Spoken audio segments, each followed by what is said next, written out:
But first up, let's get into the Great Awokening, why everything is going woke, why it's happening, what it is exactly, and what we should think about it.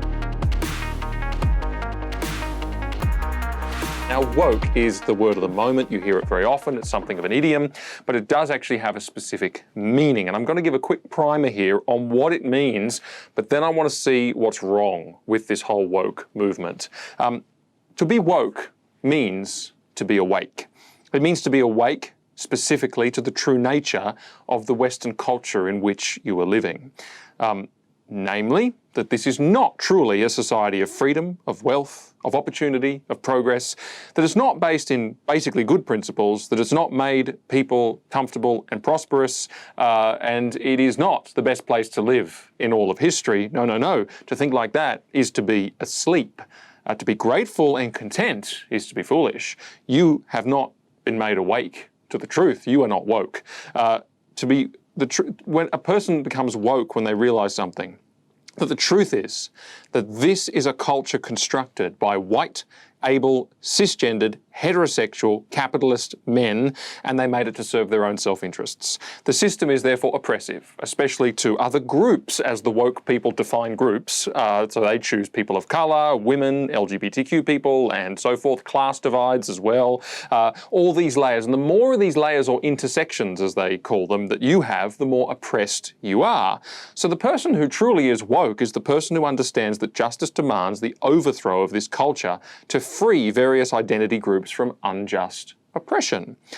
Now, what we're seeing commonly, of course, is people who don't necessarily see all of that, but they are people who are becoming woke, people who are starting to wake up to some of these realities and take steps to end the oppression, take steps to end the harm and the injustice. And you'll see things like Mr. Potato Head no longer being a Mr., like children's books promoting heteronormative families being changed, like schools allowing kids to use bathrooms of their choice, laws suppressing religious views on sexuality, excuses made for race riots, they're just raging against oppression, Gina Carano kicked out of The Mandalorian, Israel Folau banned from football, and so on.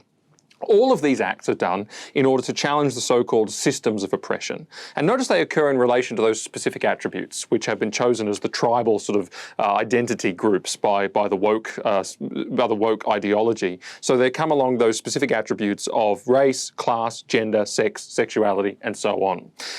Now, that's the way we encounter it all the time, and it's everywhere. I can keep you all day with examples. But the question is, what is it that lies behind this business of being woke, or this awokening? I love that term. I heard it first from Rod Dreher, and also part of my preparation for this was with a talk by Dr. Stephen Shavura. For those of you who know him, I'm going to share that talk in the next few weeks, and you should watch it. It's extremely good. But I want to go into the ideology that is behind this awokening, and it is critical theory. Now, critical theory gives you the tools that you need to help you to see this problem.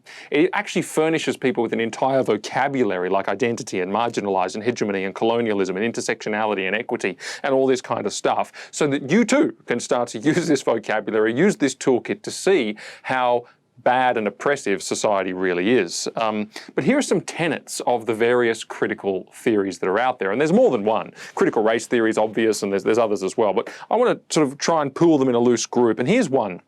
Oppression is ordinary, it is not extraordinary. It is ordinary. So as already stated, society is shot top to bottom. It's vitiated by oppression. And this is why they throw around the word systemic or systematic. You hear of systemic racism. Well, what does that mean? Well, the whole system, the whole of culture, everything is shot through with racism. It's absolutely everywhere. It's true when you see an overt act of racism, okay? When you can say, aha, that's a racist act. But it's even true when you can't. It's true when you cannot perceive it. In fact, I am being racist now. How on earth is that possible? Well, as a white person, you must be a racist. And that's just by virtue of the amount of melanin in your skin, right? If you deny it, it proves beyond doubt that you genuinely are a racist. Because the truth is that every action of yours comes out of your white-centeredness. And if you deny that, what you're really doing is protecting your whiteness and perpetuating oppression. You're trapped in that sin. You can't really escape it. In fact, I recently read Robin DiAngelo's White Fragility, which is one of the big popular books at the moment, which is based on critical race theory. It's probably the biggest, I think. And she makes that point. There's really no way out of here. You can't escape. You know, she as a white person is going to spend the rest of her life trying to find out how not to be racist, and she can only ever slowly approach that goal. There's an article that appeared in Yahoo just yesterday, and it was titled this, "Whiteness is a Pandemic." And here's part of it, just to give you some idea of how far this goes. Whiteness is a public health crisis. It shortens life expectancies, it pollutes air, it constricts equilibrium, it devastates forests, it melts ice caps, it sparks and funds wars, it flattens dialects, it infests consciousness, it kills people.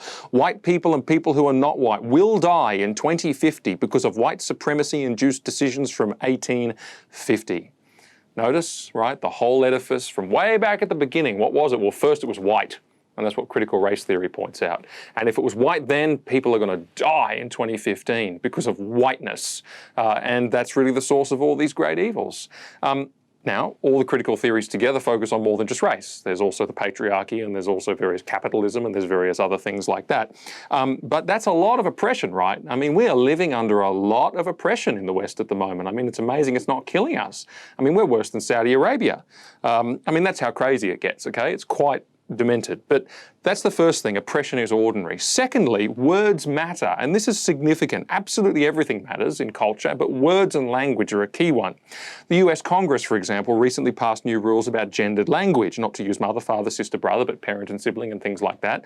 Or even worse, the Australian National University here in Australia recently said, well, we should say chest feeding, not breastfeeding, and we should say gestational parent, not mother. All this ridiculous stuff. Critical theory, you see, must command language in order to stop the oppression that language is perpetuating on minorities. But also critical theory is very opposed to free speech, because free speech is unpredictable speech, and unpredictable speech permits things to be said which perpetuate oppression and hate and which harm minorities and undermine their well-being. And of course this oppression is absolutely everywhere, even in language. And so under this woke ideology, you will never find that free speech is promoted. You will find hate speech codes. You will find ruthless overreactions to speech, like Israel Folau can never play football again in Australia. Why? Because he said stuff on Instagram. Or you'll see the big tech corporations. What are they doing? Cracking down on speech, enforcing codes all the time. Here's a third tenet. All power is self-interested, they say. So if somebody has any kind of power and privilege, and people do, and not just in the categories that the woke people say, it's far more complex than that, but people have all sorts of privileges and power, but they say you cannot use that position in any other way than a self-interested way. So if you're white and you have that, privilege, then you can only ever establish your whiteness. You can never truly use it in the interest of others. And so really what that probably means is that to truly love one's neighbor, as the Bible commands, is impossible, because your power will always be used in a self-interested way. It's a pretty ugly sort of situation to be in. Fourthly, it's a revolution. It's a politically weaponized ideology. In fact, one might argue that that's all it is. I mean, it needs something to criticize, right, to be a critical theory. What's it criticizing? Well, it's criticizing the edifice which it calls Western civilization. I think it's a bit more specific than that, but let's go with it. So without the Western civilization, it can't exist, right? It is just a theory set up to attack. And that's what it is. And this is why, it drives always towards a revolution. It drives always towards the overthrow of the system, which is shot, run through with oppression. And that's why these movements, which are sort of bounded in wokeism or political or critical theories, usually are very violent, anarchistic, or at least that they're raggedy protest movements. I remember the Extinction Rebellion people in Brisbane gluing themselves to the pedestrian crossings. Or you can go all the way up to the fact that Black Lives Matter sort of had a bit of a reign of terror on a number of cities in the United States for a very, very long time, burning them and looting them and destroying them and so on. And so it's revolutionary. So it's an impulse to overthrow. It becomes violent when it really ramps up. Fifthly, equality is not what you always thought it meant. We always thought that equality meant, so everyone's equal, give them all the same opportunity, and then give them the moral responsibility to use the opportunity well. In a perfect world, if we could achieve that, that's equality. No, listen to Ibram X. Kendi, who wrote one of the other really top-selling volumes, popular volumes based on critical race theory, How to Be an Anti-Racist. Ibram X. Kendi says, if we truly believe that all humans are equal, then disparity of condition can only be the result of systemic discrimination. In other words, no, it's not about being equal at the beginning, it's about being equal at the end. And if you don't have an equal outcome in life, then it's only because of discrimination. That's the only explanatory principle, by the way. It's like when you have a hammer, everything looks like a nail. And this is all they've got. Oh, inequality, oppression, systemic discrimination. It's all they have. So if, for example, someone is poor, well, it's because of discrimination. Or if, for example, someone doesn't have, and when I say someone, they think in tribes, so groups. But when somebody doesn't have political power, well, it's because of discrimination. If somebody isn't in the boardrooms in corporations, it's because of discrimination. If somebody is, anything, it's because of discrimination. There's no other explanatory principle. And so the idea here is to make everyone the same, which is crazy. And we're going to get to why that's crazy in the next point, which is that this is a utopian set of ideas. So what they say is that, well, okay, all this inequality and this bad stuff, if we look really hard, we can see it around us. We see instances of sexism, and they do. We see instances of racism, and they do. We see instances of, pollution in the air causing climate change, and they do, right? They see all of these things, and they say, yeah, but see, we've got these great ideas that will result in none of those things happening. We can envisage a world where none of this bad stuff goes on. So it's utopian, because they say there's perfection in this life. They say Judgment Day comes in this life when we have the revolution, and then you have heaven on earth when all is perfect. Not so. See, the only way you can get what they want in terms of perfection is to make everyone have the same outcome. The only way you can do that is with totalitarian power. Because if you want to make a man and a woman have the same outcome every time, because they won't by themselves, because they make different choices, and because all sorts of other factors at play, because they are in fact different as a man and a woman, no. If you want to make them the same, you need to control everything.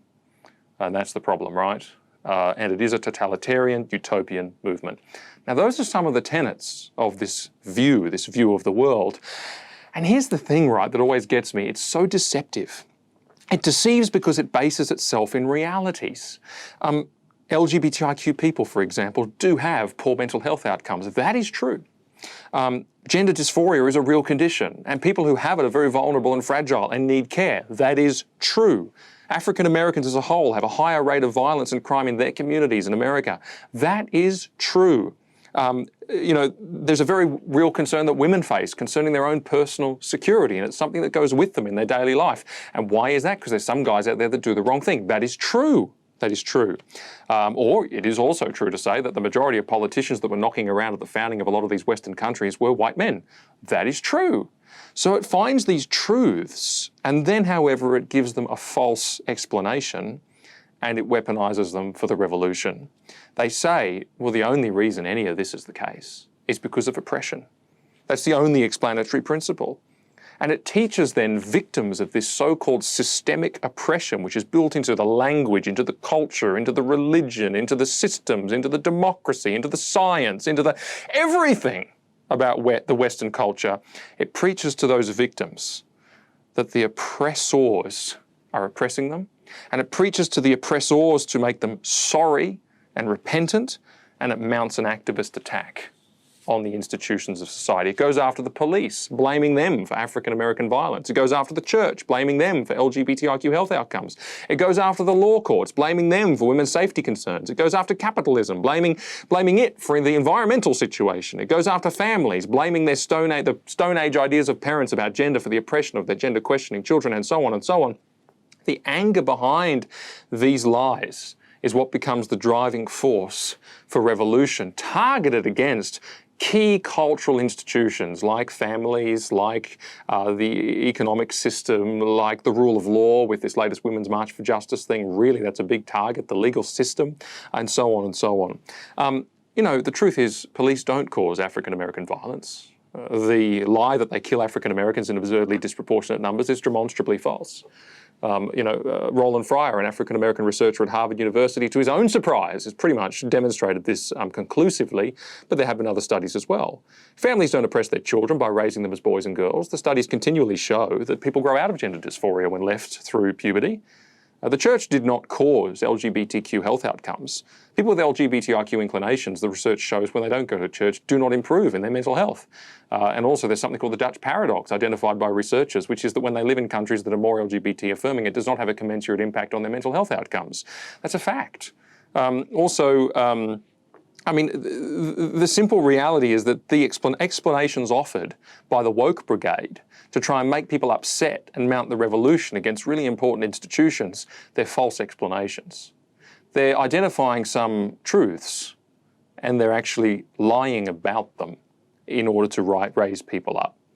And that anger is caused in the fact that people perceive themselves to be victims, and that anger makes them activists. And we know that these ideas are found everywhere. They're found now in all of the key places that have control over culture: media, big tech and corporates, workplaces, education, activism, entertainment, government. You know, what is the Equality Act if it's not this? What is the Change and Suppression Act if it's not this? To eradicate ideas for the sake of helping so that they improve the wellness and stop harming minorities. But what's the target? Well, it is in fact Christian teaching. That's the target. Or in education, people don't realise that actually primary schools equip young people with the language and the vocabulary needed to understand critical theory so that they can be awakened to the problem in society.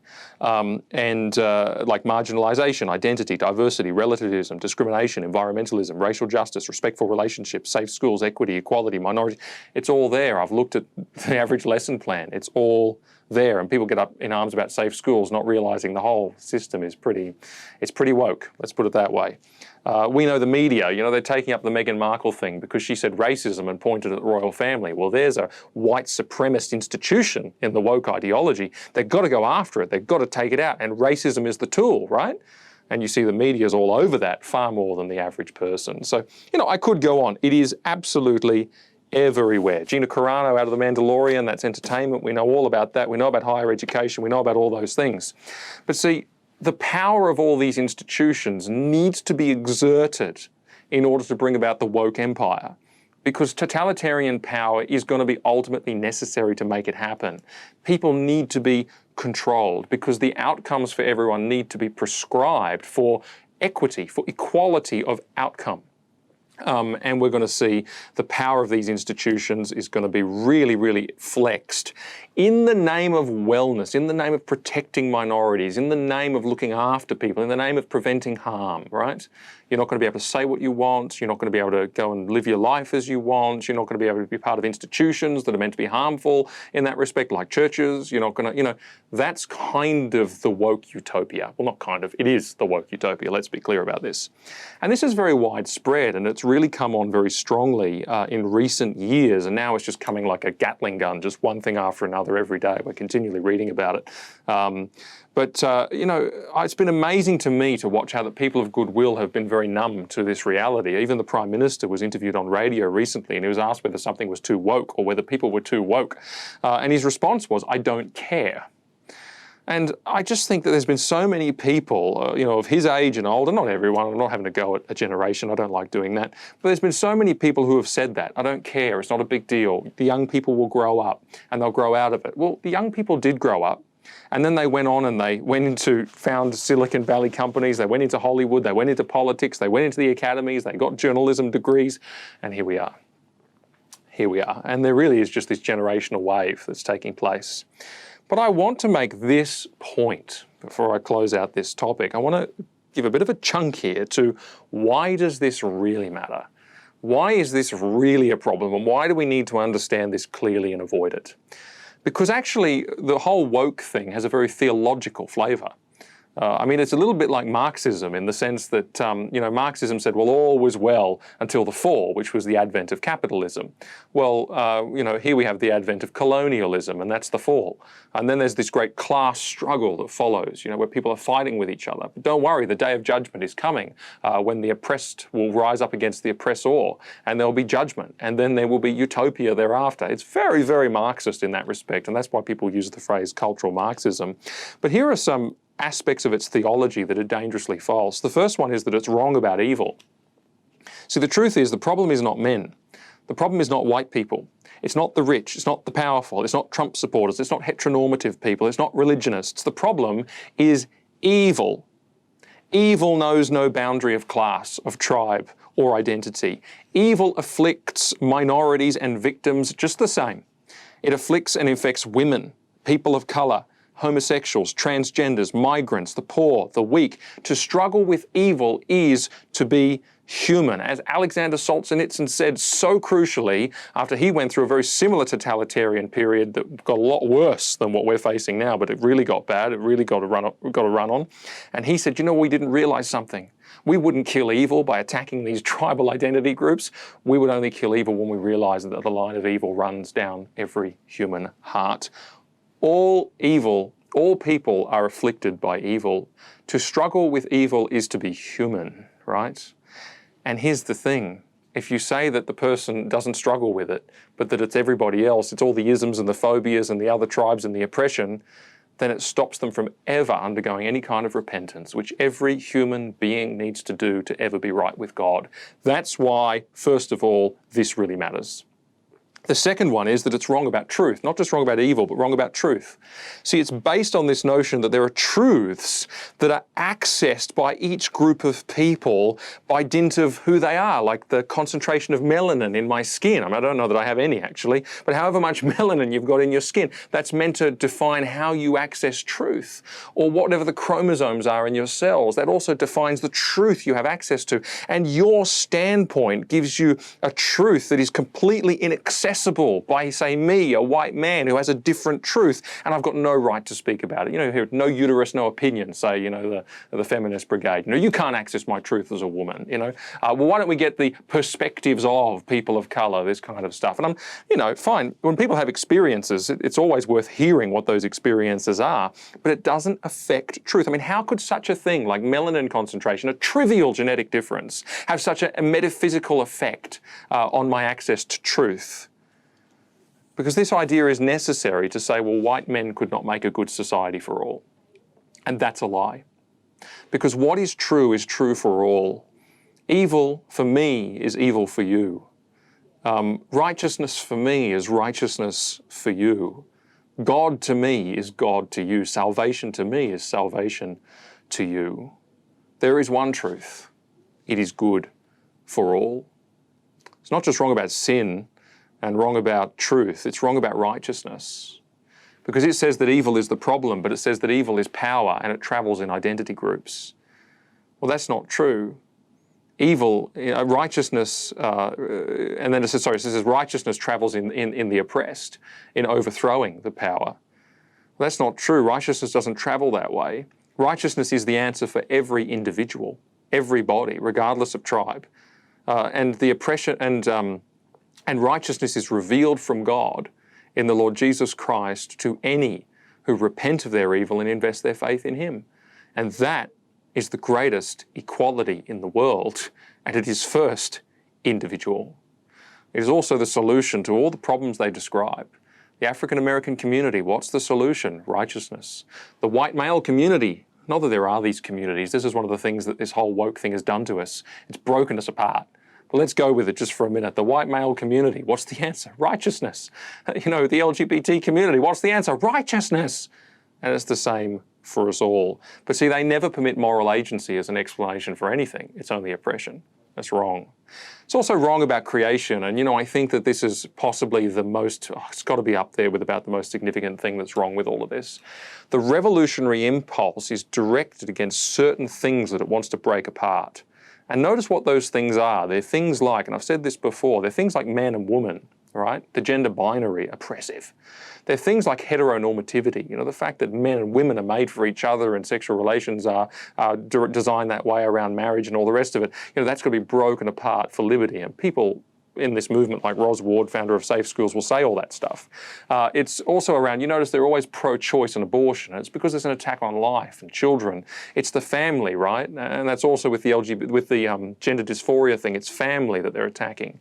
It's also patriarchy, the fact that men are actually supposed to take their responsibilities, and they are given key responsibilities by God, and the fact that God is in fact patriarchal. It's a he, right?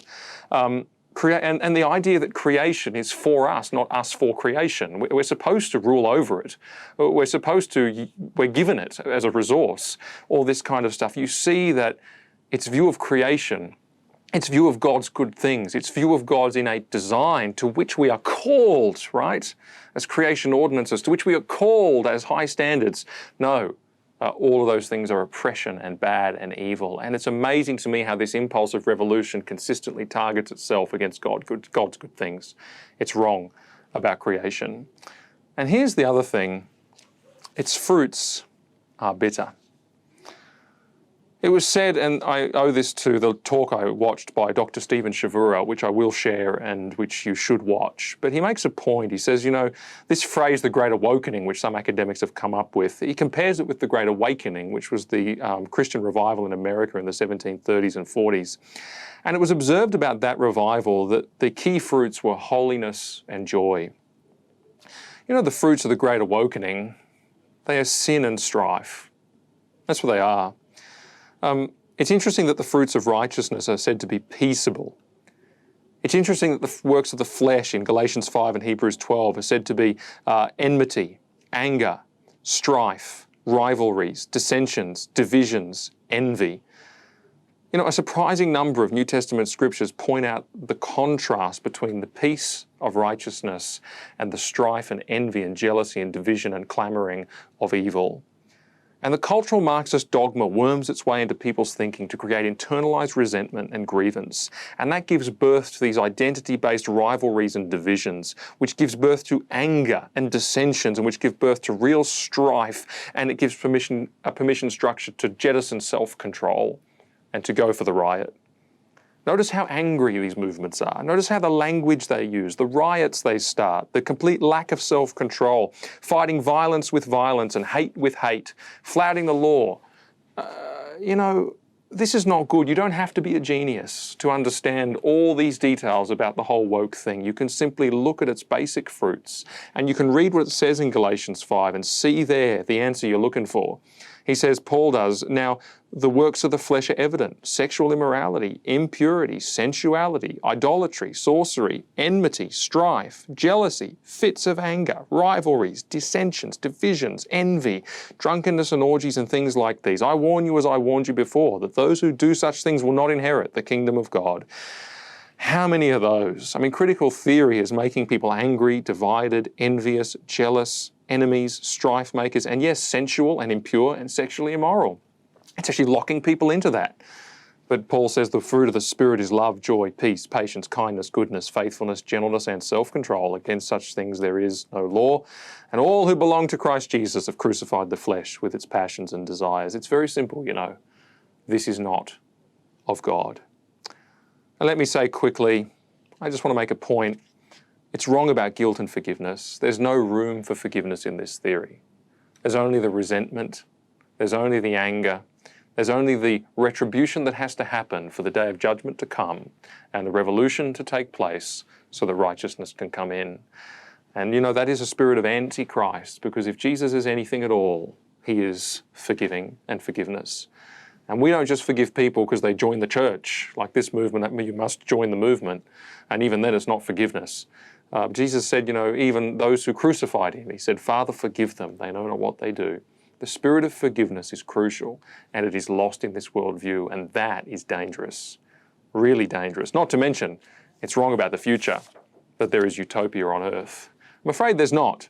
That's in the next life, and we have between now and then to be right with God, and that truly is the issue.